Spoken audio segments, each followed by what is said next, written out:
Good. Just fill out your seating chart, okay? Where's that thing over here? Is it gone?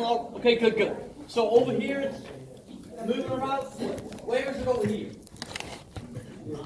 Right there? Now, if you came in a little late, you got to make sure you get on the seating chart, okay? Now, here, y'all okay?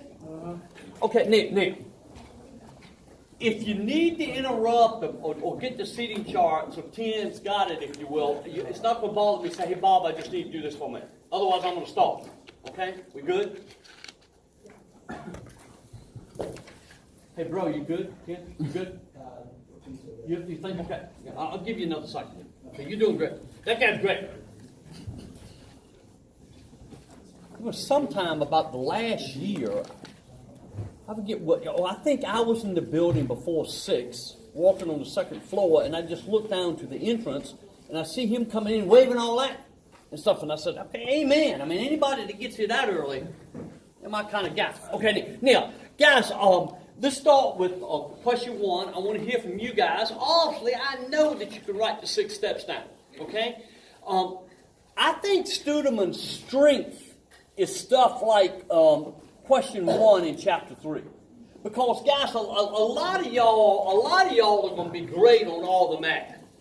Some of you won't, but the people that are great on the math may not be great on the question here that we got under chapter 3 of how you do this stuff. Okay, now let's do it. First off, I want to open it up. I asked what the 6 steps are, and we'll list them. But as you read the explanation of the steps, I wanted you to write 2 points of insights from Studeman that particularly struck you as important. So I want to hear from you. Now, I can call on you, but first off, let's just do a volunteer. And I'm going to get a... And Tan, you can just take that if you want to. Okay. Okay, the seating chart, and you just make it, right? Yes. Okay. Can you give me one? Can you...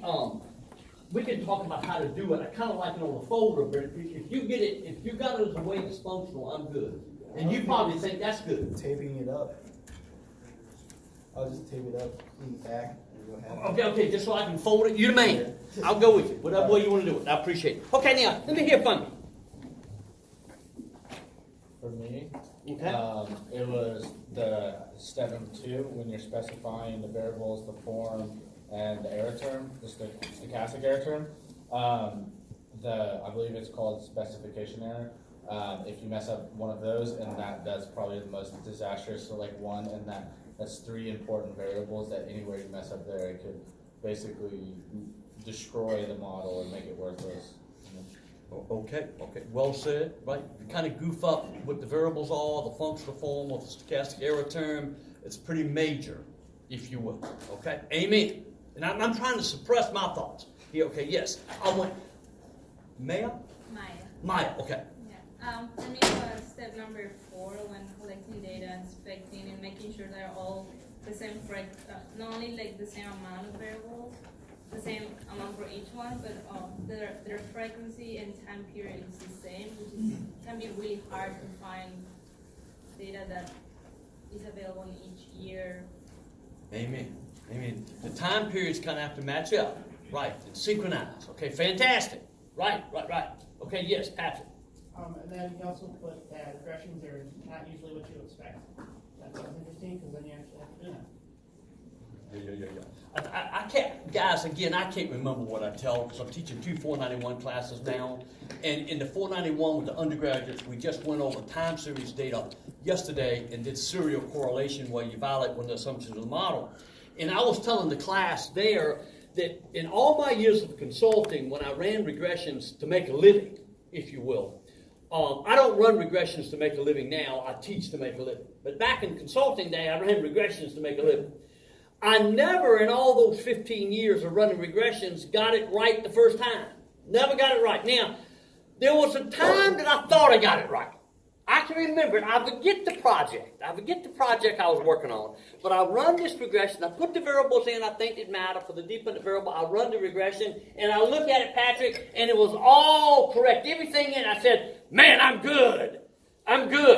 I get up. I'm walking to the restroom, just kind of, I get up and think sometimes by walking, so I'm processing it. Halfway to the restroom, I say, oh, this is a time series data.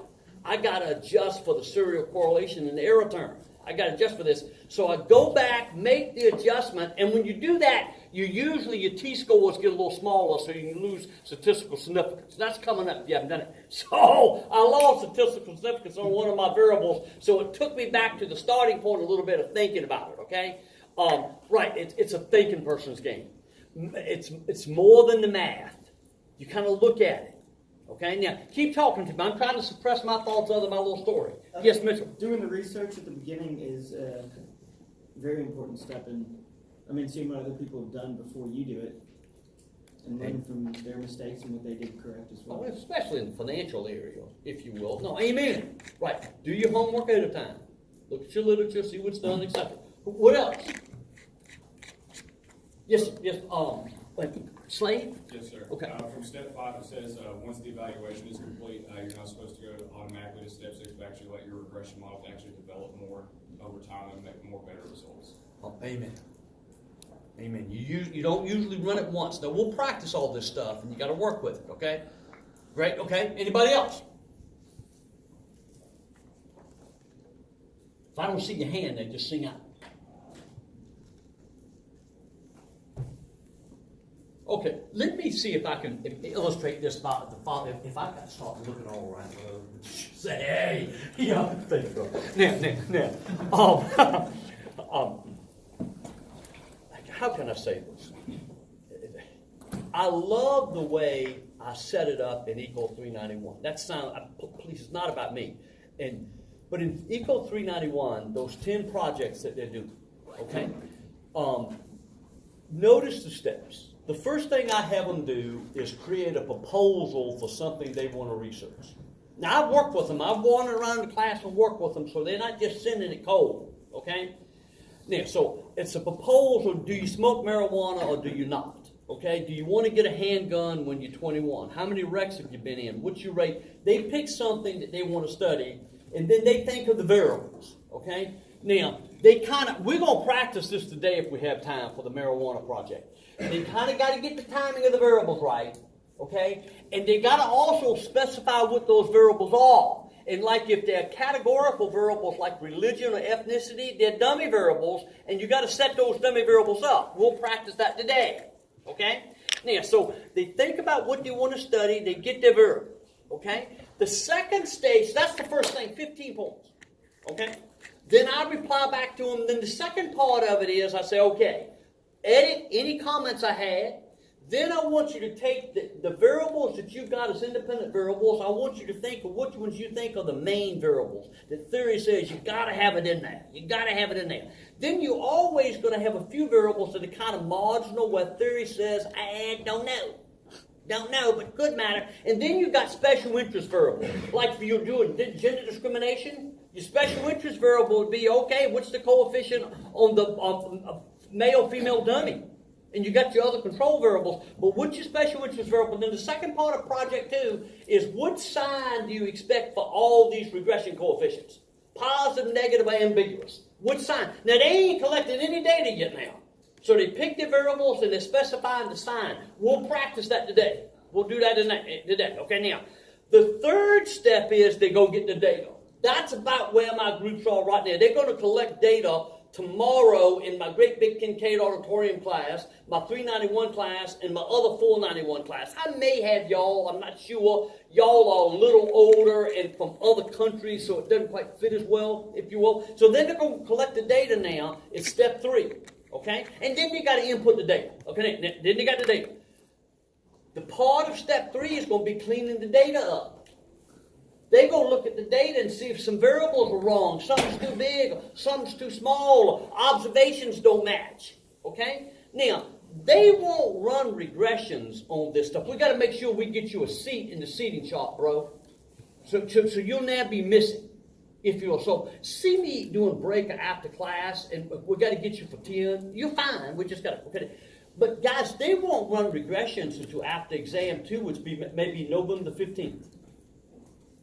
So it would be that far into the course before they actually run the regression. Now, when they run the regressions, that's dynamite. Now, I'm not talking, I'm telling you, see how it's done. I'm going to say, please don't run any regressions until we're in class and your whole group's sitting there looking with you. And then you run your first regression and hit enter, and the regression results pop up. Guys, that's dynamite. That's dynamite. Because then you're sitting there looking at what you look, and you say, wow, did that variable matter or not? Was it statistically significant? How big the effect is? Oh, that's going the wrong way. Geez, wonder what we did wrong. Why is that going the wrong way? Maybe it's got a different functional form, and then you begin to edit and work with it, how you change it. And then the last step of the thing is basically, what would you do different if you did it again? Okay, if you had it all over to do again, okay? But notice it's not just a matter of getting some data, running regression, and running out. It's a thinking person's game. And by that, I mean you're really putting in a lot of process and steps. Now, give me the steps real quick, okay? Let's just do it together. The first step is to review the literature and you develop a theoretical model, right? What's the second step? Nicole said it. What's the second thing? Specify the model. You specify the model, right? What are the variables? Okay, what's the third step?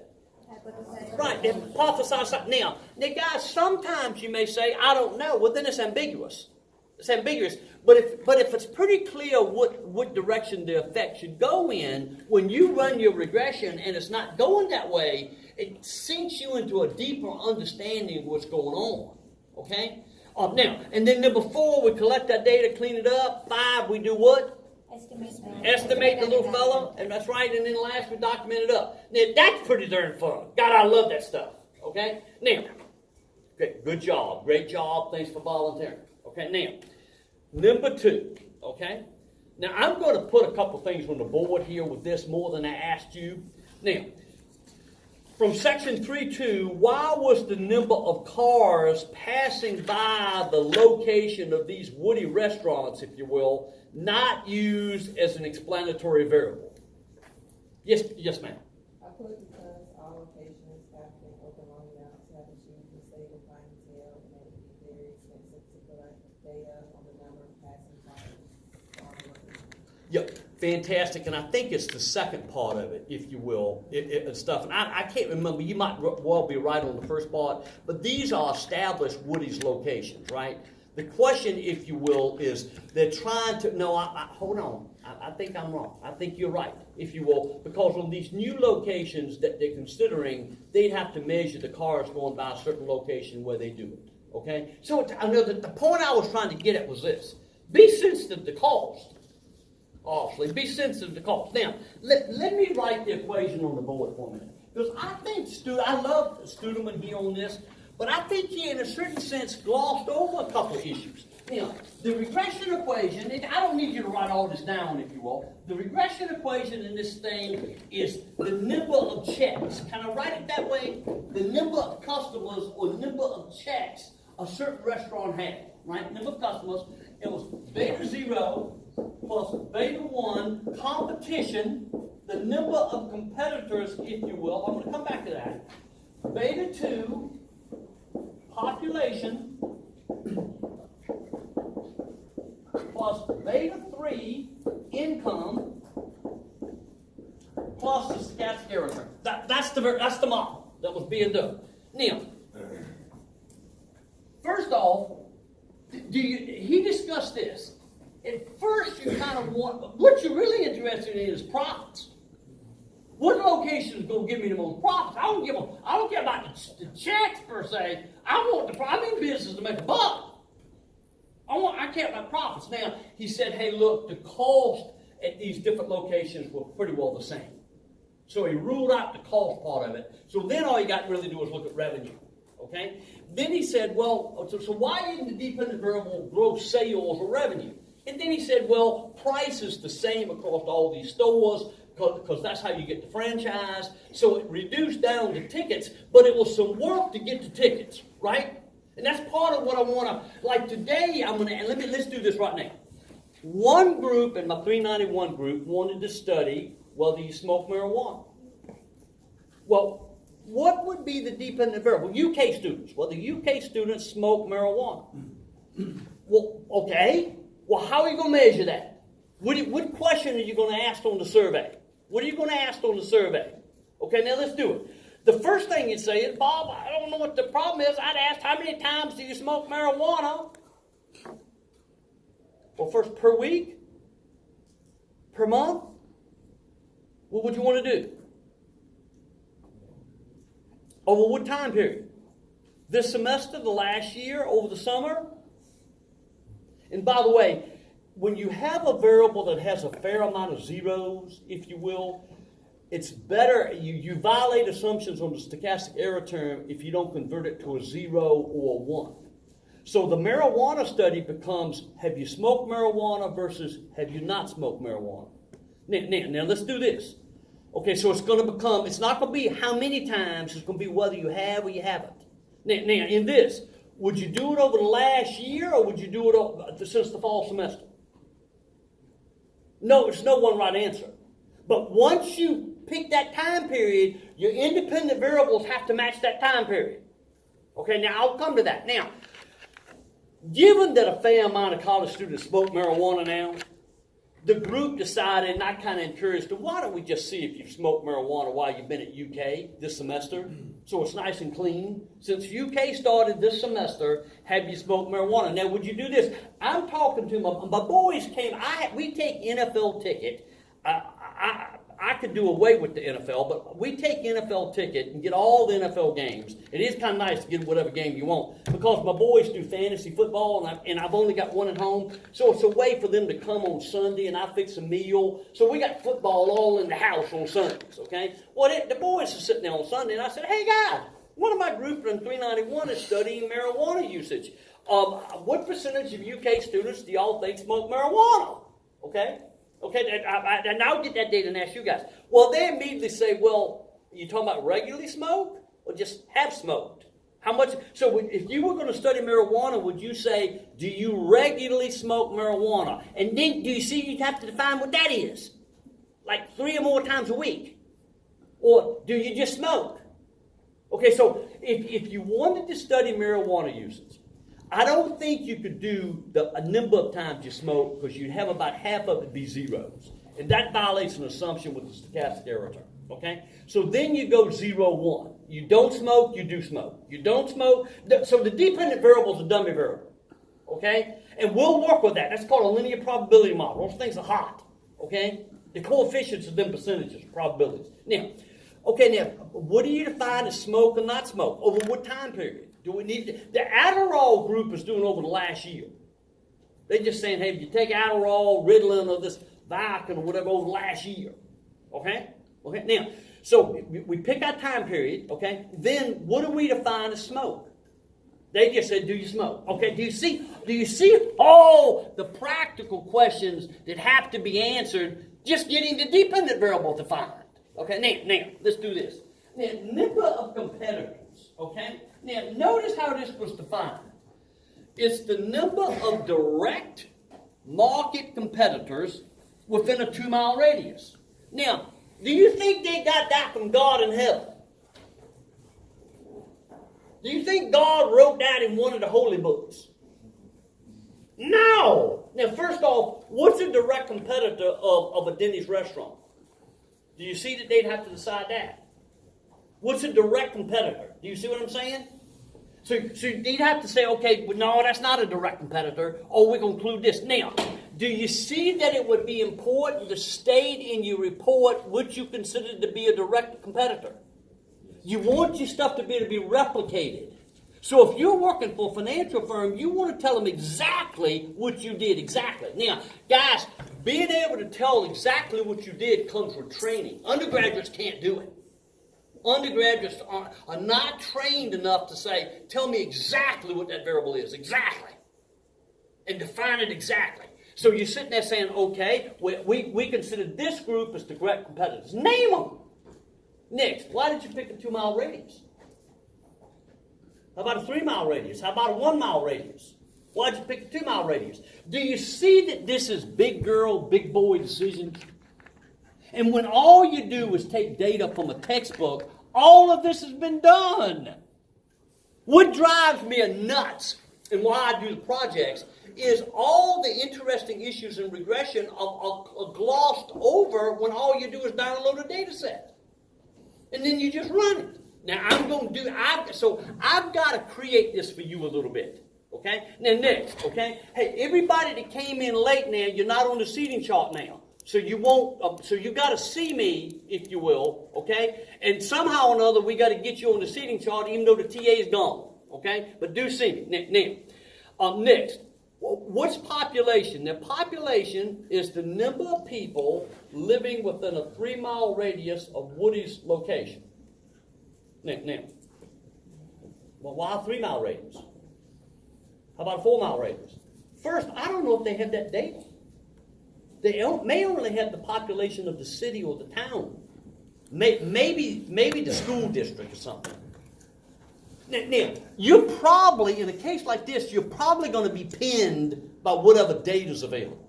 The next thing they said was, and I'm not picking at the example, okay? I'm trying to look and say, now, then they picked income, which was the average household income of the population measured in the population variable within 3 miles of Woody's location. Well, how disaggregated, do you see the word I'm using? How disaggregated is the income data?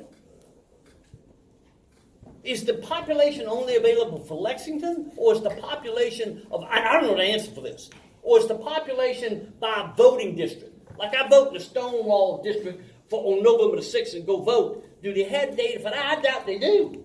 So do you see that you'd be pinned by the data? That's the kind of questions you begin to ask when you do this stuff for real, if you will. Okay? Now, next question. Now, obviously, that ain't on the exam. Okay, now, next question on number 2. Next, once we estimate that regression equation, guys, so once we estimate this thing, and we get that, and now we got the estimated equation, right? And this is checks. So we got that. Now, how do we now use that? That's the last part of number 2. How do we use that to pick the location? Yes, Nora. The higher the predicted y, the better the location is. Okay, fantastic. So we may have 5 locations. We sit and put in there the number of competitors for each location, the population of each location, the income for each location, and whichever one ends up with the highest Y hat or checks hat, that's where you locate. Do you agree? That's how you forecast. So you're trying to forecast the number of customers, if you will, right? So then you just plug it in. So I wanted to make sure that we knew how we use the doggone thing, okay? Now, dummy variables. Now, dummy variables are pretty neat stuff, and we'll do some more stuff with dummy variables. Now, what's a dummy variable? Ruthven? How do you pronounce your name? I'm sorry? Refund? Yeah. Okay. And I'm working.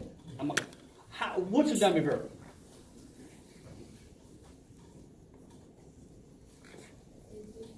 You got to speak up. Sorry. It takes the value of the variable depending on whether a specific condition is. Okay, fantastic.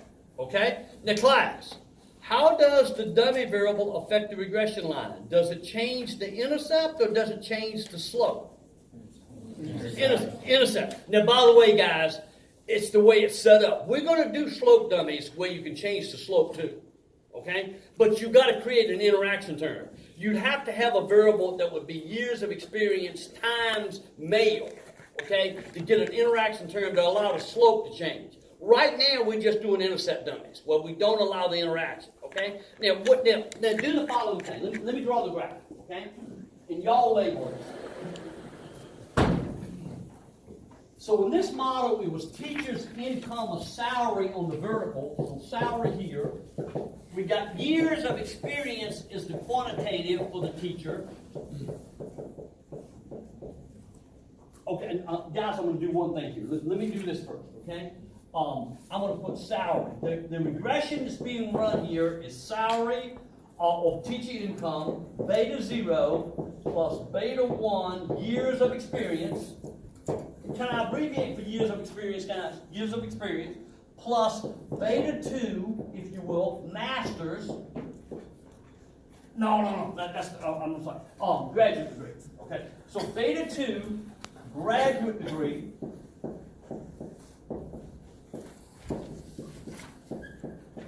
Plus epsilon. That's the model being run here, okay? And graduate degree 1 if you got a graduate degree, 0 if you don't, right? Okay? Now, if I come in here this thing, given that I don't have any interaction between these two, the two lines are going to be the same slope, okay? So I've got a line coming here like this, and then I got a line coming here like this, okay? Now, which one of these lines relates to if you have a graduate degree? That's kind of easy. The top one, right? So this would be the expected salary, okay? Don't worry about writing all that down. That's the expected salary, if you will, if you have the graduate degree, okay? So I'll put it this way, graduate degree. And the expected salary, if you will, if you don't have a graduate degree, so no graduate degree. So it's just a college degree. Now guys, this is what I want to ask. On this graph, where's beta 0, where's beta 1, and where's beta 2? On this graph, where's beta 0, beta 1, beta 2?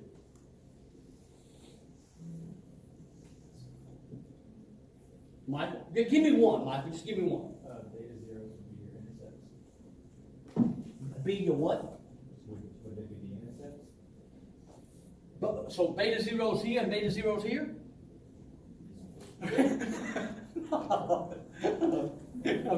Okay, now tag on to what Michael's got. The distance between. Where's beta 0? Okay, right. Beta 0. Now, let's do this for a minute. Interpret beta 0. Now, it may be way outside the range of the data, but that's 0 right there. So tell me what beta 0 is.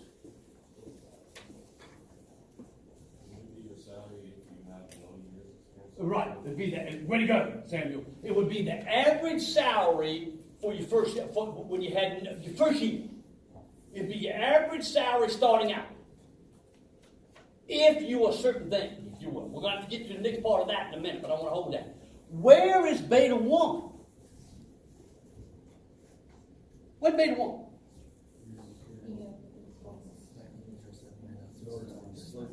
It's the slope. Right? Beta 1's the slope of this thing, okay? Beta 1, if I do a little rise over run, that's supposed to be kind of like a little rise over run thing showing the slope. Now, interpret beta 1 for me. In everyday language, what's beta 1? For every year experience, your salary increases. Okay, and how do we usually say that, Mitchell? If for every year of experience, your salary increases by beta 1. So, how does a normal person talk about that? Annual raise. Beta 1's the annual raise. We force it to be the same between the two groups, which is probably not true. Okay, but forcing to be the same. We're forcing the slopes to be the same. We'll get to all that. I'm trying to do. Now, where the heck is beta 2? Everything in you, don't you want to say, well, Bob, beta 2 right there. Is that true? Where's beta 2? Beta 2's the difference, right? Beta 2's the difference. Guys, this right here is beta 0 plus beta 2, that intercept. The starting salary for people with a graduate degree is beta 0 plus beta 2. Beta 2 is the difference in salaries. Beta 2 is the differential. The differential.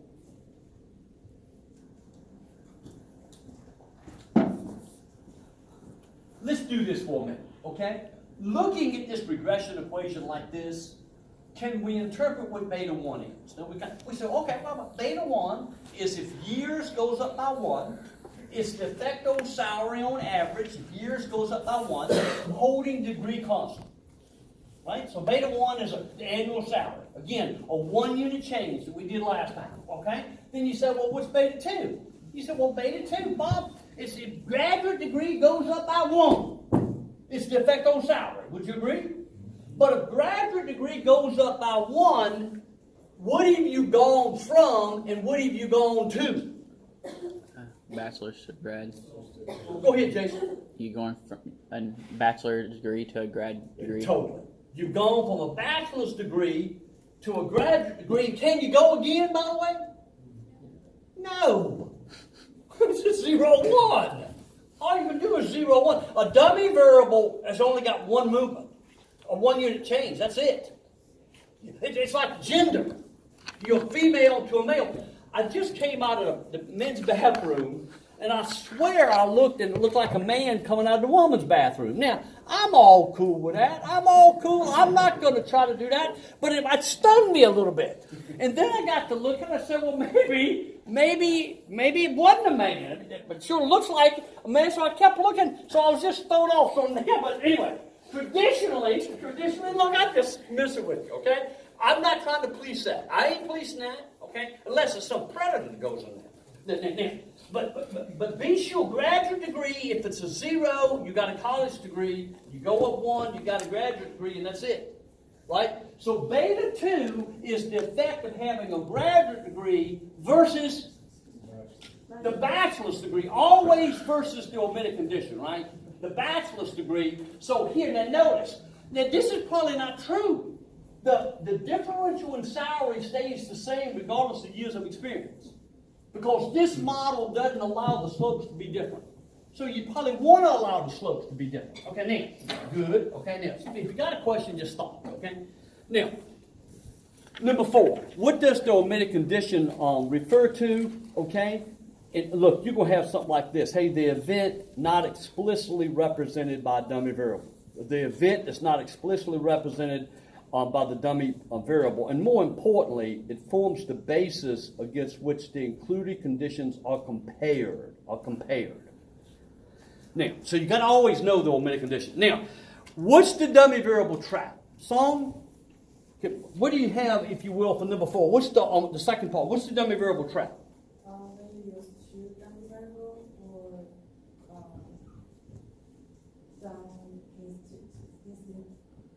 some situation where only one dummy variable should be included. You are in dummy variable. Okay, dummy variable trap. Now, my 391 students kept goofing this up. So if, let's do this. If you got male and female, well, up here, you got graduate degree and just college degree. How many dummy variables do you have in the model? 1. Do you have 2?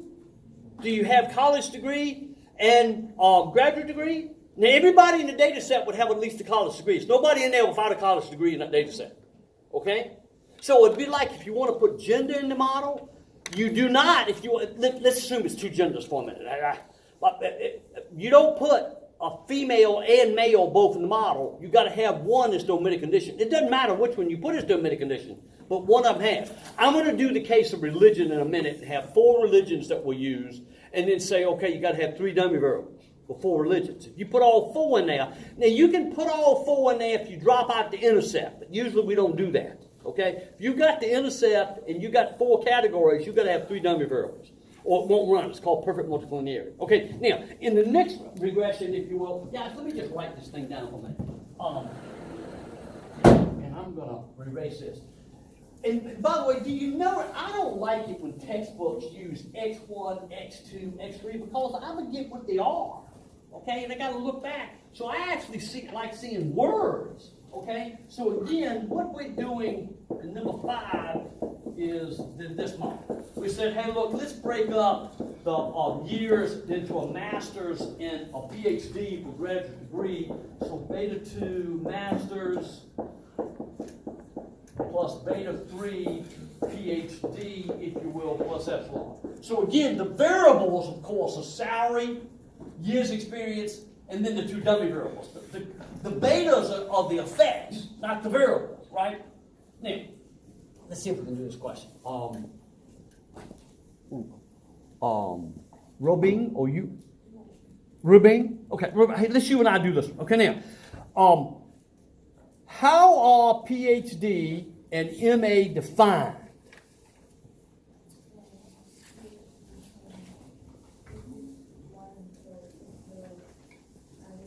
Okay, so PhD equals 1. If the teacher's highest degree is a PhD, then what? Otherwise. God bless you. Get used to saying otherwise. That throws off novice. When you've got 2, 3 or more conditions, the 0 is always otherwise. The 0 is always otherwise. It's not the omitted condition. Okay? If you've got 2 conditions, male and female, you can sit and say male equals 1 if you're male, 0 if you're female, because you know what the other thing is. But if you've got 3 or more conditions, the 0 is not the omitted condition. I'll show you. Okay? The omitted condition is when you get zeros all the way across. for every one of them. Okay, now, how do you define MA?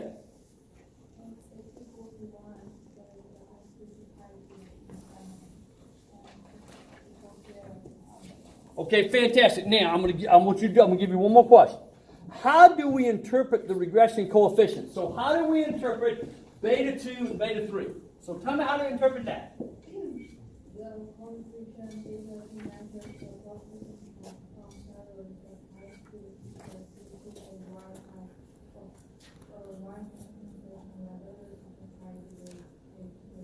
Okay,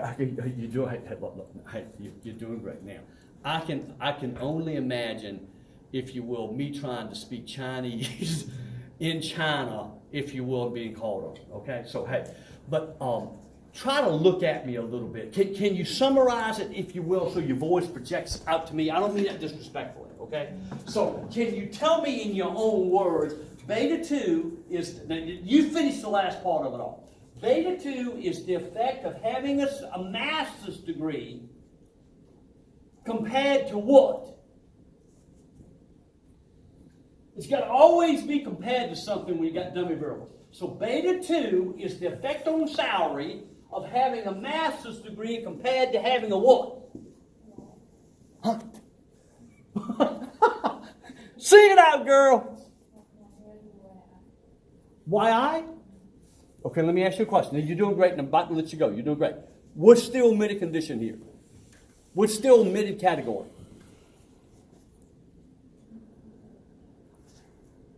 Help out. What's still omitted category?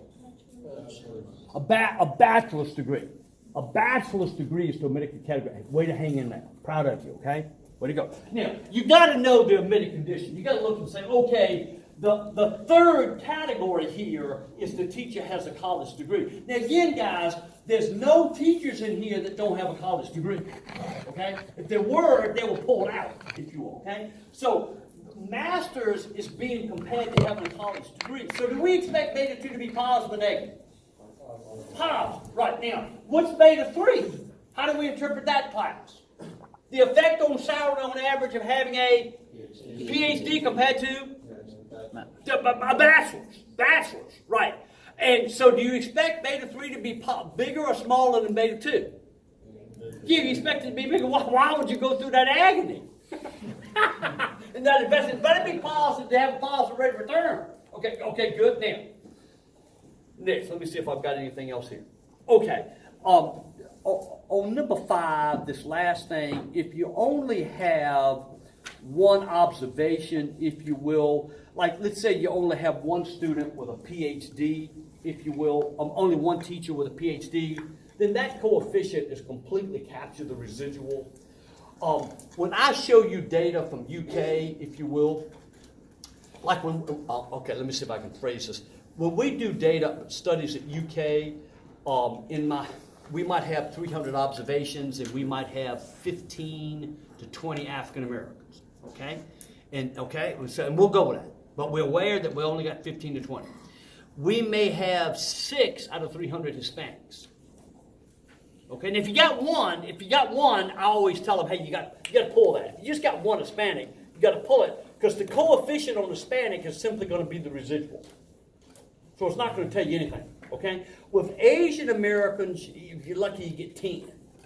Okay, now like on the pro-Trump studies, if you will, we'd love to have about 15